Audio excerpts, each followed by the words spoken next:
21st, 2009. Air France Flight 447 takes off at night from Rio de Janeiro, Brazil. The Airbus 330, carrying 228 passengers and crew, is scheduled to arrive the next morning in Paris, France. Planes flying this route traverse an enormous distance across the Atlantic Ocean. There's a point where, during this transoceanic flight, radar coverage is non-existent. And it's incumbent upon the pilots to perform at certain checkpoints. About 3 hours into the flight, the pilots check in at Intol Point. It will be the last verbal contact made by Flight 447.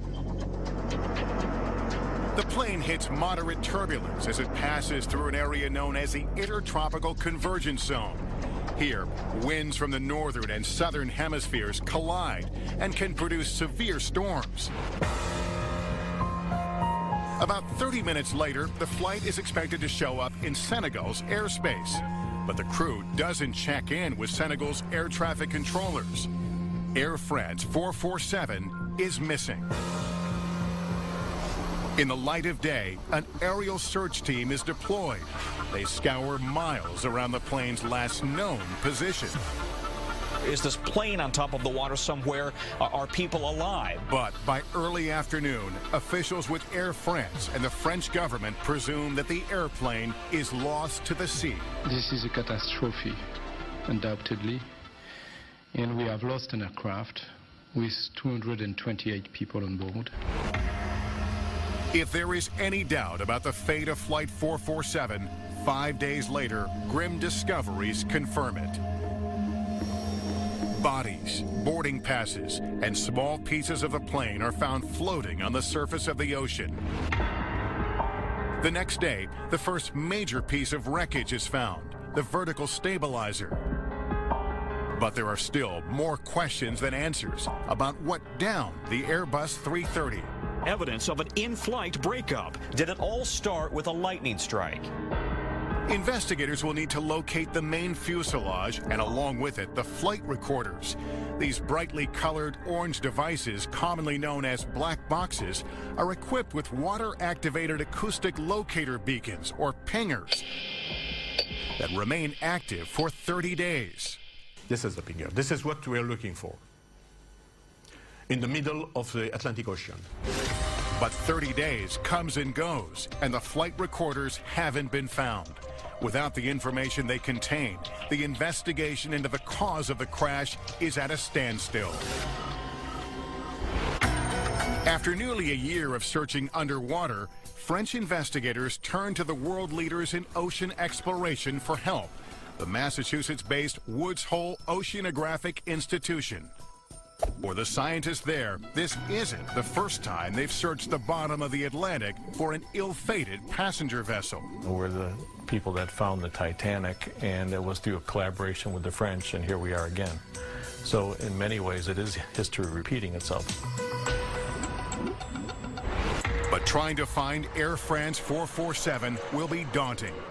The plane is believed to be lost in one of the most mysterious and hard-to-reach places on Earth. Right in the middle of the oceans, there's a mountain range. It's the greatest mountain range on Earth. It's called the Mid-Ocean Ridge. It's 50,000 miles long, and it winds around the Earth like the seams of a baseball. Mostly unexplored, but some of the most incredible, dramatic topography on Earth. There, the average depth of the ocean stretches for 2 miles. If you're looking for the black boxes, it's akin to looking for something the size of a shoebox in the Rocky Mountains at night with a flashlight, having no maps of the area. It's like finding the needle in the haystack, but first you've got to find the haystack. The search area was sort of defined as a 40-mile radius circle around that last known position, and that's a very big area. If you draw that circle in the middle of New England, it includes Massachusetts, Vermont, New Hampshire, Rhode Island, and Connecticut. So we needed to narrow that down, and what we asked the modelers to do, the people that understood wind and waves and floating things, was get us in the right haystack, and then we'll take it from there. The team launches 3 autonomous underwater vehicles to comb the ocean floor. looking at the Remus 6000 vehicle right now, and one of our primary sensors is side scan sonar. We will swim almost 10 miles in one direction, and the vehicle every second will be sending out a ping and tie all those pings together, and we get a pretty good map of what's on the seafloor. In a heartbeat, you could miss a plane on the bottom, and that would have been less than a minute's worth of data. After finishing a month-long expedition at sea, the team comes up empty-handed. Was the wrong haystack. We're confident that given enough time and resources that we would find the plane. Nearly a year later, and with a new haystack identified, they set out for their second expedition. Within the first week, a promising lead. They find something on sonar 2.5 miles down. A smudge on the seafloor that didn't look like it belonged there. It's about 200 meters wide, 600 meters long. We got the vehicles back on board. We reprogrammed one to go back to that site and use our cameras to take pictures over the site. There was no doubt when those first images came back that was the aircraft. There were the landing gear, the engines, and other bits of the aircraft. There were bodies still on the seafloor, which was not something we were prepared for. It's not something that we thought could ever happen, that years afterwards there'd still be human remains on the seafloor. The whole emotional part of this expedition just brought us to a place that we'd never been to before. 104 bodies are recovered along with the wreckage. A few weeks later, and nearly 2 years since the crash, French investigators locate what they have been desperately hoping to find: the flight data and cockpit voice recorders. Air France 447 disappears over the Atlantic outside the reach of radar. No witnesses, no Mayday. It takes nearly 2 years for the wreckage to be found at the bottom of the ocean. After downloading the information on the flight data and cockpit voice recorders, investigators began to unravel just what happened on board the Airbus 330. 447 was in normal cruise at 35,000 feet. Autopilot was engaged, auto throttles were engaged, routine event. About 3.5 hours into the flight, the captain leaves the cockpit to take a break, trading places with one of the two co-pilots. The plane is experiencing some light turbulence as it flies through the volatile intertropical convergence zone. Here, warm, humid air rises, cools, and condenses into large cloud formations.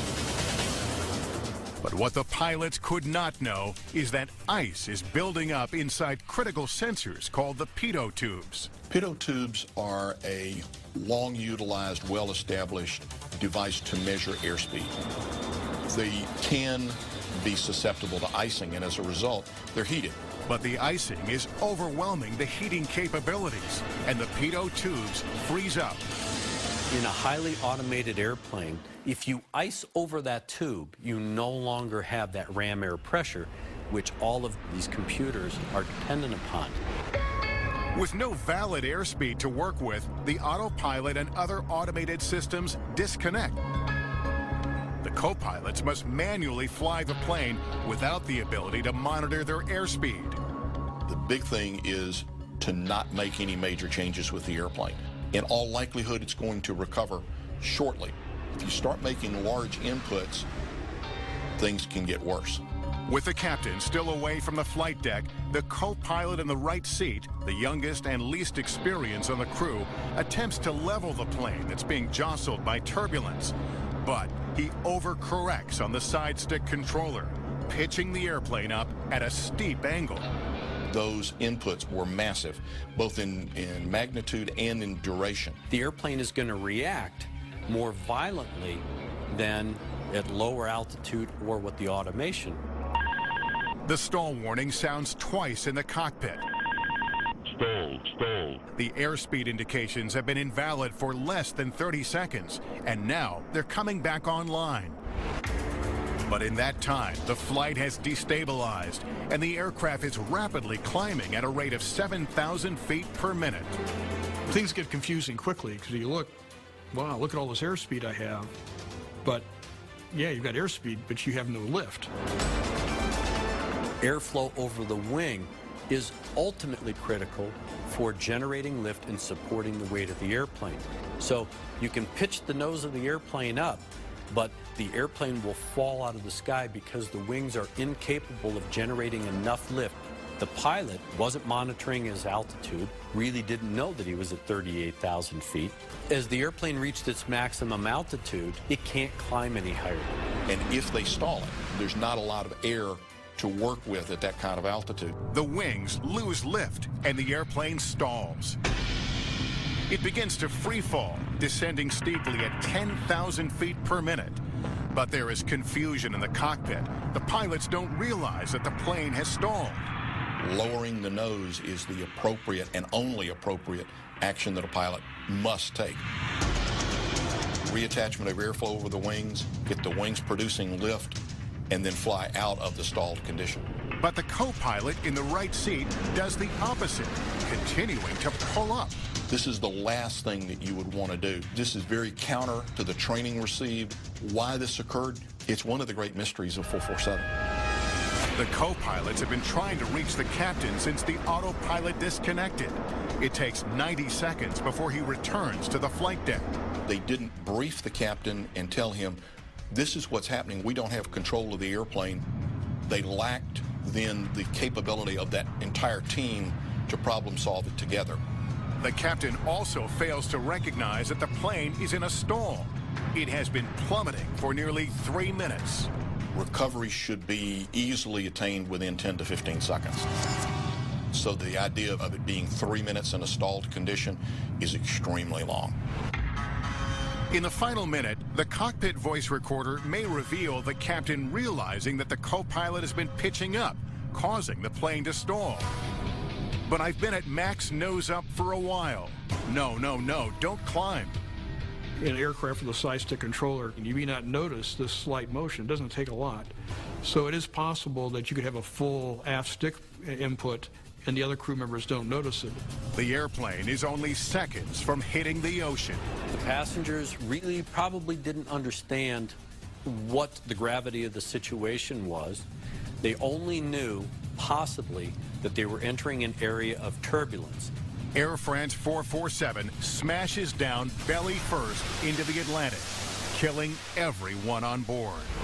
Autopsies of the victims reveal compression fractures of the spinal column and pelvis, injuries compatible with a seated person hitting the surface of the water at high vertical speeds.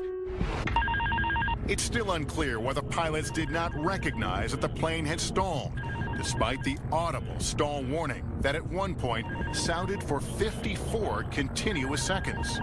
It may have been that it became a nuisance warning because they had heard it intermittently before. They didn't know if it was valid or not, and they decided to disregard it, but we'll never know. They never discussed it. The official French investigative report states that a phenomenon called the startle effect may have played a role. It's similar to walking into a room that's dark and somebody jumping out and saying boo. It's that instantaneous, scare, if you will. Okay, the autopilot's off. Why is it off? What do I need to do? And now you're having to process all this information in a very compressed timeline. Human beings, when they're very, very, very focused on one task, things will drop out. Oral inputs are one of the first to go. So this is consistent with this pilot not hearing, therefore not responding to the stall warning. Prior to the crash of Flight 447, Airbus and Air France had recognized the potential problems with pitot tubes freezing over and had begun modifications just 2 days prior to the accident. The official report maintains that improving pilot training, including exercises dedicated to manual aircraft handling, is the key lesson of Flight 447. You had professional pilots who'd gone through professional pilot training, but none of these pilots had ever been trained to fly the airplane manually at high altitude with these levels of sensitivity. February 19th, 1985. China Airlines Flight 006 is cruising at 41,000 feet above the Pacific Ocean. 274 passengers and crew are on board, traveling from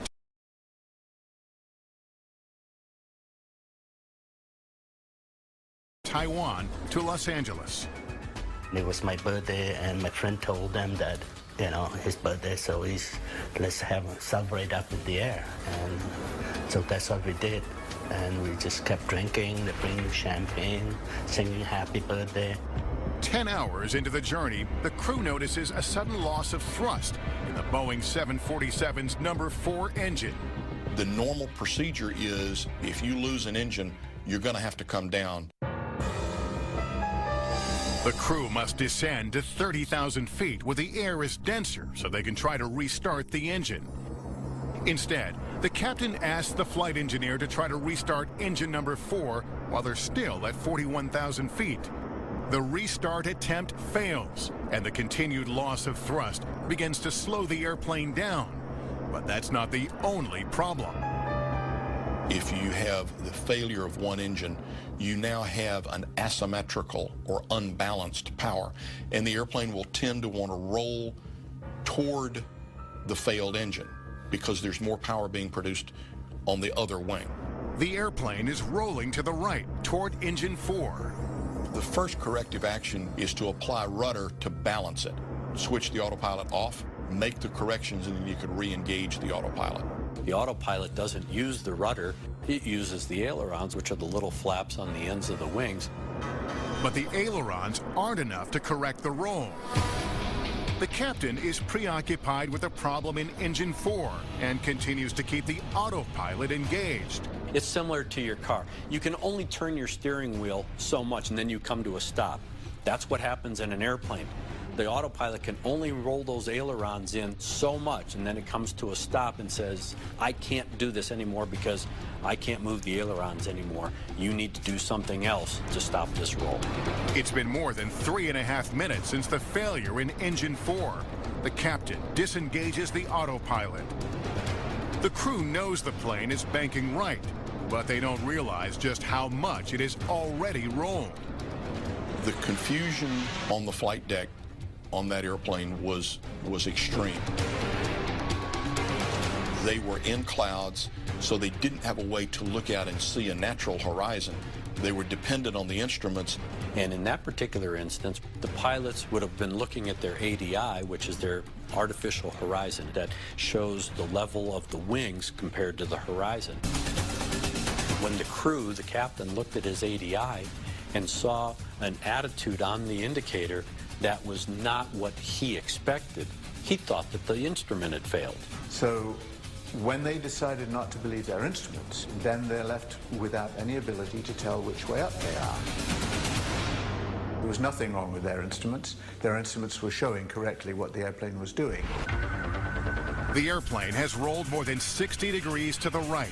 The nose pitches down, and the plane enters a nosedive. I just heard a very loud noise from the airplane. So due to our training and my instinct, I just immediately ducked down and grabbed the nearest chair arm. Eventually, the airplane is almost vertical as it descends very rapidly and at very, very high speeds toward the Pacific. China Airlines Flight 006 is crossing the Pacific when it loses thrust in one of its engines, causing the airplane to roll to the right. The crew is preoccupied with restarting the engine and fails to disengage the autopilot and manually straighten out the plane. When they finally disengage it, the airplane is in a dangerous position, having rolled much more than the crew realizes. The Boeing 747 begins plummeting toward the ocean.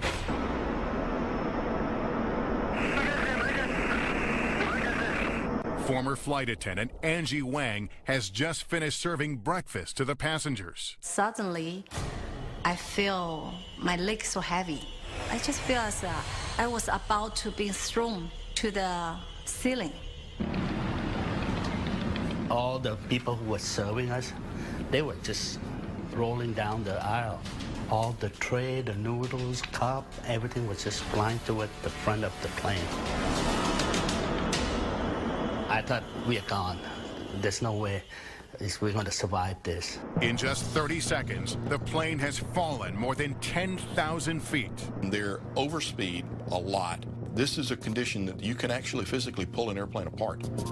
For the pilot, he had to get himself oriented. What was the airplane doing? Was it right side up? Was it upside down? The G-forces bearing down on the passengers and crew are enormous, exceeding 5 times the force of gravity. This means that a 200-pound person would feel like 1,000 pounds. You don't know if your brain was going to explode or what. Everybody's face was just kind of pulled back, like being stretched. You couldn't open your mouth, you couldn't move your arms, you couldn't move your anything. There was complete silence because you can't even make a sound. When they were trying to figure out what was going on, the crew found themselves with their faces pressed down onto the control column because the G-forces were so strong. The forces of the air and G-load are so powerful that the doors covering parts of the main landing gear are ripped off. Big boom. I thought the plane just blew up, but, and I opened my eyes. I'm still here. It's still falling. At the back of the airplane, the tips of the horizontal stabilizers separate from the tail.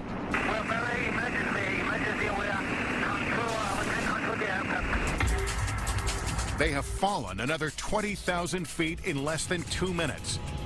The airplane breaks through the cloud layer, and by chance, it's oriented right side up. Now they had a natural horizon to work with. They could look out the windshield and see which way was up, which way was down, and which way was wings level. But there's only 11,000 feet left between the airplane and the ocean. I can see the water. The waves break. It's getting bigger and bigger and bigger, like you have a magnifying glass. I just scream from my mind. I say, God help me. The crew pulls up hard on the control column, and using the horizon, they try to level out the airplane, but they're still losing altitude. It felt like forever, but then it just stopped. Right after I call God, the sound disappeared and the pressure dropped down. Finally, after falling more than 30,000 feet in less than 2.5 minutes, the nose begins to pitch up, and the airplane levels out at 9,500 feet. The captain used very artful flying to recover the aircraft from a bad situation. Unfortunately, it was that same pilot who put the airplane into that bad situation. Flight 006 is no longer in a nosedive, but they are not out of danger. The crew realizes that with drag from the landing gear, they won't have enough fuel to make it to Los Angeles. Instead, they'll try to make it to San Francisco. They didn't know how much damage was done. Certainly in the back of their mind is, are the flight controls going to work on approach into San Francisco? Questions like that which would unfold as they got closer. Are we going to make it? It's still an hour and a half away. It's a long way to go. Now, at a lower altitude with denser air, the crew is able to restart Engine 4. Inside the cabin, the G-forces have taken a toll on the passengers. Many have sustained injuries. My back went out as a result of being pushed inside of a plane. People was just throwing up or going to the bathroom in their clothes, in their seat. It's a horrible smell. The crew prepares to make an approach into San Francisco International Airport. But the airplane is damaged, and the crew doesn't know if it's capable of landing safely. The people on top of the tower with binoculars, they're all checking the landing gear. If anything was missing or anything is broken. And I looked out the window, and there were ambulances and fire trucks and everything on each side of the landing strip. It touches down on the runway, and the landing gear holds the massive weight of the Boeing 747. I was excited. I'm still alive, especially on my birthday, when we got out the plane, that's when I look up and the stabilizer were gone, about 10 feet of each side, wire hanging, big hole underneath the landing gear. The plane's wings are also bent up 2 inches from the aerodynamic forces. They're very fortunate that the airplane was so well built, so well designed, that even during this extreme maneuver, the airplane stayed together. When we met Captain in front gate, he just told us, you barely escaped dying. I was in a fog of just being grateful that I'm here. We have another opportunity. And I hugged my kids and my wife. If the crew hadn't recovered Flight 006 from its nosedive, given their rate of descent, they would have collided with the ocean in 30 seconds. The captain, he's fortunate that he had 30+ thousand feet to recover this high-speed dive, because had this happened at 20,000 feet, he may not have had enough altitude before the aircraft struck to affect the full recovery. The NTSB investigation determines that the captain's decision-making abilities could have been impaired by monotony, boredom, and fatigue. Jet lag pilots go across lots of time zones. Their sleep patterns are disrupted. There are studies that equate it to a blood alcohol level as far as impairment. So with a very fatigued pilot, you're going to have a performance degradation. The question is not if, the question is only in severity. Investigators believe that despite the malfunction of engine number 4, the cause of the accident was the captain's preoccupation with the engine problem, his failure to monitor flight instruments, and his over-reliance on the autopilot. On a 4-engine aircraft with the loss of 1 engine, that is not a catastrophic event or even an emergency event if it is controlled properly and it is handled by all the crew members. Automation is a great tool for pilots, but then it reaches its limit like anything else. Now it's up to you, the human, to fix this problem. February 25th, 2009. 135 passengers and crew are on board Turkish Airlines Flight 1951, traveling from Istanbul to Amsterdam. Sisters Hajar and Jihad Al-Riashi are seated in an emergency exit row. When they said that we are approaching Amsterdam, we kind of woke up, we fastened our seatbelts. I remember taking my glasses, putting them on my nose and looking outside, and I saw the ground coming towards us very fast. And I said, whoa. And I looked at her, so I thought, oh, okay, this is weird. You know, I never feel this in an airplane. The Boeing 737 is descending rapidly through fog. The airplane is less than a mile from the runway at Schiphol Airport when suddenly, disaster. It's like we were hanging in the air, and then we dropped, and everything was shaking and shaking. Just out of the corner of my eye, I saw it drop like a brick falling out of the sky. The airplane crashes down into a field tail first. Ansgar Brenninkmeyer is driving nearby when he witnesses the catastrophe. I stopped the car, came over the highway, and then down the side here, across the water, and to the field over there behind us, where the plane was. And I saw one man who was lying on the ground who had passed away and had a sort of towel over his head. The business class had been crushed together, so the seats sort of went downwards into that mangled area. From a crash dynamic standpoint, a soft field is very difficult.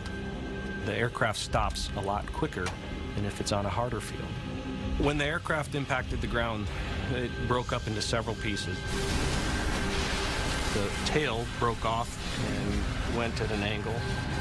The cockpit broke off both in a lateral standpoint, but also had a lot of impact damage from the floor and below. The way in which the plane drops from the sky fuels early speculation that a weather phenomenon called a microburst may be to blame. A microburst is a condition usually created by thunderstorms where you have a column of air that is rushing downward. And it can be very, very intense. It has in the past shoved airplanes literally into the ground. Visibility was restricted in fog. which is not uncommon in the low countries, but there were no thunderstorms. So the conditions necessary for a microburst didn't exist. Inside the cabin, many of the passengers don't yet comprehend what's happened. I didn't realize that there was a serious accident.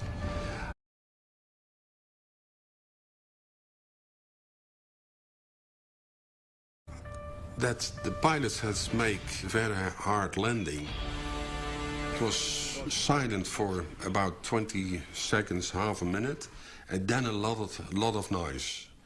All the screaming people had a lot of pain, and it was terrible to hear that. Videos uploaded to the internet capture the aftermath. I sat in my chair waiting for the sign that we can take our seatbelts off and that we can get out. So I waited and waited, but I stared in front of me. I don't know if it was like a shock. I looked up and looked around me, and it was very dusty, and it smelled as if you left the iron on for quite a long time. So it was a sort of burning smell. And I was like, I have no idea what happened. But there's something wrong and we need to get out. And I looked on my right side and I saw Jihad just staring in front of her. So I looked at her and I shook her. I said, Jihad, wake up, something happened, we need to get out. And she looked at me and I said, open the door. And she was trying to get the door but she had her seatbelt on, so you could see that she was struggling to get up. And I really didn't understand. And she had this panic in her voice that I thought, okay, something is wrong, because she's acting very weird. She knows things that I don't know. And then she screamed again. What is wrong with you? Stand up, get out, get out. Disoriented, the sisters and other passengers climbed to the emergency exit and onto the wing of the airplane. I stood on the wing, and when I stood up, I felt pain in my belly. It was very painful. And I thought, what is this? I was just grabbing my hand because I had an injury. It was underneath my clothes, but I said, you know what, I don't dare to look. As we were walking down the wing, and the moment we had to jump, we were like, oh my God, this is quite high. We jumped. And then I said to her, we need to go, we need to run. Because if something happens, if it explodes, we need to run, we need to be safe. And she said, run, can you run? I said, yeah, and I talked strange. I noticed myself talking like this, that I couldn't breathe. I said, yes, I can run. And she said, then run. Videos uploaded to the internet capture the devastation. After evacuating the airplane, sisters Hajar and Jihad Al-Riyashi are gripped by shock. My sister said, we need to call our relatives. I said, where's the phone? She said, in the airplane. So she said, you know what, I'm going back. I said, what? No, and I couldn't really speak. And I thought, how stupid can she be? We still smell kerosene, there could be a fire, she's going back in the airplane. I got there on the wing and walked slowly towards the emergency exit. I got in again and I looked around.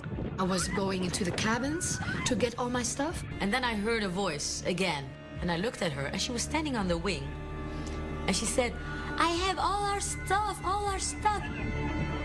And I thought, she's really gone crazy. And I think I was in kind of a shock because I was saying things that didn't make any sense. If somebody would ask me, hey, if an airplane crashed, would you go back? I would say, no, of course not. But I did something that I shouldn't have done. The sisters are treated for minor cuts and bruises. 9 people are killed, and nearly everyone on board suffers injuries. Many are serious. All 3 flight crew members were fatally injured. The 5 passengers were all in the forward part of the aircraft in the first class section. There was 1 other fatality of a flight attendant in the aft part of the aircraft where it broke apart. Most of the injuries were either broken legs or broken backs. And the surprising thing was that the people with broken backs could walk out of the plane, but then could no longer walk after the sort of first shock wore off. The plane is destroyed, but the scattered pieces give investigators their first clues as to what happened. The engines were actually forward of the main wreckage, so that they had traveled further than the rest of the wreckage. To us, it could indicate that the engines were producing power. The engines appear to have been functioning, but not much else is known. Trying to decipher what did happen, investigators locate the flight data and cockpit voice recorders. When they download the critical information, it reveals a dangerous chain of events on board Turkish Airlines Flight 1951. As the aircraft was coming in, air traffic control positioned the aircraft in a manner that caused them to be high. So once they did that, it required them to do a steep rate of descent. They were faster than they should have been. They were a little higher than they should have been. Air traffic control turned the airplane in pretty close to the runway, so they were descending quickly. They extended the landing gear and started configuring the airplane to land, knowing that they needed to slow down. But an indicator called the radio altimeter, used to measure the plane's height above the ground, has malfunctioned. It's showing that the plane is on the ground, when it's actually still 2,000 feet in the air. The crew recognizes the problem, but what they don't realize is that the faulty altimeter reading will have a dangerous effect on the auto throttle system. This controls the speed of the airplane by adjusting engine thrust. The radar altimeter was sensing that the airplane was on the ground. It was telling the throttles to be at idle. The pilots expected them to be at idle, but only for the descent. This was the beginning of an ambiguous situation that the pilots don't know is unfolding. The airplane starts to slow down. The power does not come up as the pilots expected it to because the autothrottle system thinks it's on the ground. The airplane continues to slow. And another problem. The plane is nearing the runway, but the crew isn't finished prepping for landing. They didn't have the final flap selections made, and they were still running the before landing checklist. Consequently, a go-around was required by their operations manual, yet they didn't do that. So all those things that they were doing at that time was taking them away from actually monitoring their airspeed and altitude. Inside the cockpit, the stick shaker warning activates, telling the pilots that the airplane is about to stall. I think the stick shaker actually caught him by surprise. The trainee first officer did exactly what he was trained to do. Pushed the power up, lowered the nose. But the captain understandably said, I don't know what's going on here. I want control of the airplane because I've got so much more experience. Neither the trainee first officer nor the captain disengaged the autothrottle system. The result of not following that disengagement was that the autothrottle system drove the power back to idle. With no thrust to the engine, the airplane is losing too much airspeed. It takes 9 seconds from the stick shaker warning for the captain to realize that the throttles are in idle. When he does, he pushes them to full thrust. But it's too late. By the time they realized what was occurring, the airplane went into an aerodynamic stalled condition and literally fell out of the sky a mile short of the airport. The plane shatters on impact into 3 pieces. The accident leads to significant changes in the industry. A recommendation was made to improve the reliability of the